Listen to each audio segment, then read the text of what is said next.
Gun safety is a big problem right now.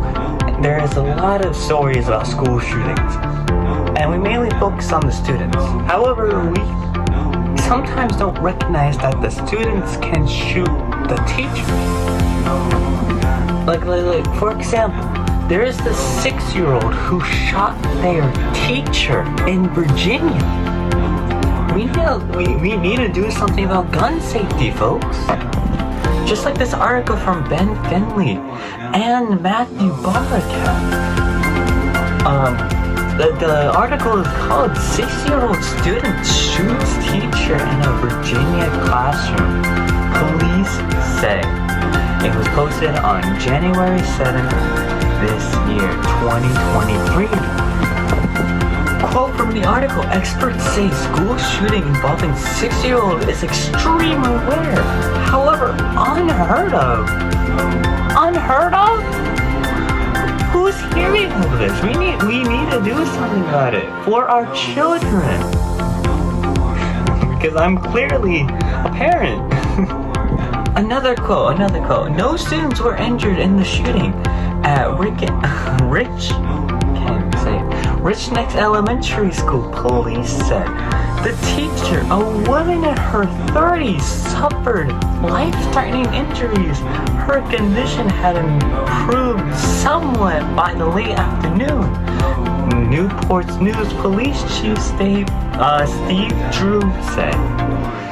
A woman in her 30s got shot by a 6-year-old. Who's letting this 6-year-old have a gun in the first place? Hold on. Another quote from the article. He said the boy had a handgun in the classroom, and investigators are trying to figure out where he obtained it. That's what I'm trying to figure out. Continuing with the quote, the police chief did not provide further details about the shooting. Why not? I know that's not the point, but still. But if there's any good into all of this, at least that students are now learning about gun safety. Quote, today our students got a lesson on gun violence, said George Parker III. And I see that as a good thing, because gun violence is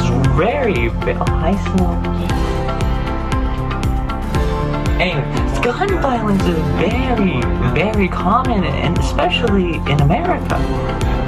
We're not gonna get into that. And the moral of the story is, we should have our children be safe. If a 6-year-old could obtain a gun and shoot their teacher, then what's gonna happen to the rest of the community? Alright, protesters, we can go now. I know I seem like a bit like I'm mocking this, but that's just because that's just my style of talking. I just want to make that clear. Especially when I'm recording, I try to be as funny as possible. And yeah. I just got an email from one of my group members. It's 11 o'clock right now. Don't ask why I am recording at 11 o'clock. More of the story is, we should just be more careful with our children. Especially if they're holding guns. No, that's not the message. No. Moral of the story is, we should be more careful with our children. They could be holding a gun. I need to stop. But like, why is he asking at 11 o'clock? Moral of the story is, we should have our children to be safe. Words. Like I should be asleep by now, but hey, got something to wake me up.